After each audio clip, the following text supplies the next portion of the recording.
কাক আর চড়ুই। একটা গাছে একটা পাখির বাসা ছিল, চারিদিকে ভরা, এখানে ওখানে জিনিস ছড়ানো। একটা কাকের আর একটা বাসা ছিল খুব সুন্দর, খুব ভালো সাজানো, আর একটা চড়ুইয়ের। একবার কি হলো, ভয়ানক তুফান এলো, বাজ পড়ল, বৃষ্টিও শুরু হয়ে গেল। আর যেটা সবচেয়ে দুর্বল ছিল সেটা হলো কাকের বাসা, সেটা ভেঙে গেল। কাক পুরো ভিজে গেল। কাক ঠিক করলো পাশে চড়ুইয়ের বাসায় যাব আর বাসার মধ্যে আরামসে চুপচাপ বসে থাকব। কাক চড়ুইয়ের দরজায় ধাক্কা মারল আর বলল, চড়ুই বোন, দরজা খোলো। চড়ুই বলল, কাক ভাই, একটু অপেক্ষা করো, আমি আমার ছেলেকে স্নান করাচ্ছি। কাক একটু অপেক্ষা করলো, তারপর বলল, চড়ুই বোন, দরজা খোলো।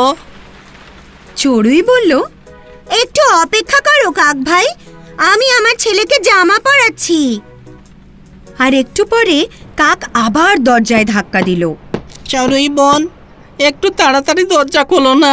চড়ুই বোন বলল, একটু অপেক্ষা করুন না বাবা, আমি আমার ছেলেকে কালো টিপ পরাচ্ছি। এদিকে বাইরে কাক বৃষ্টিতে পুরো ভিজে গেছিল, ও ঠান্ডায় কাঁপছিল। তারপর সে বলল, চড়ুই বোন, দরজা খোলো না, আমি বৃষ্টিতে পুরো ভিজে গেছি, ঠান্ডায় কাঁপছি। এই শুনে বোন চড়ুই দরজা খুলে দিল, ভাই কাককে ভেতরে আসতে দিল, গা মোছার জন্য তোয়ালে দিল আর বলল, ভাই কাক এখানে বসো, আমি এখনই স্নান করে আসছি।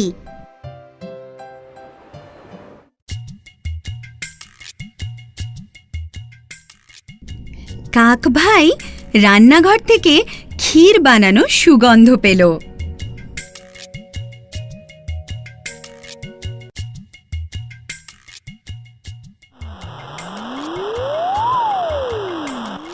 ও আর থাকতে পারল না, ও উঠে রান্নাঘরে গেল।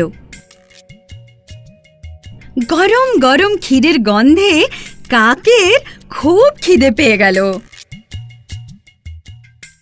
তারপর আর কি, ও আর কিচ্ছু ভাবল না, ও ক্ষীর চেখেই ফেলল, শেষ করে দিল। স্নান করে আসা বোন চড়ুই দেখল ছেলেকে খাওয়ানোর জন্য ক্ষীর তো কাক ভাই শেষ করে ফেলেছে। ও খুব রেগে গেল।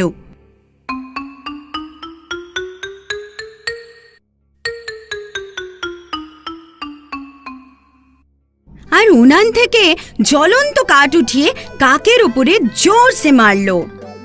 কাকের লেজে জ্বলন্ত কাঠ লাগায় তার লেজ পুড়ে গেল, ও চিৎকার করে পালিয়ে গেল। আমার লেজ জ্বলে গেল, চড়ুই বোনের ক্ষীর খেয়েছি আর লেজ জ্বলে গেল বাবা, শিক্ষা হয়েছে, লেজ জ্বলে গেল, শিক্ষা হলো।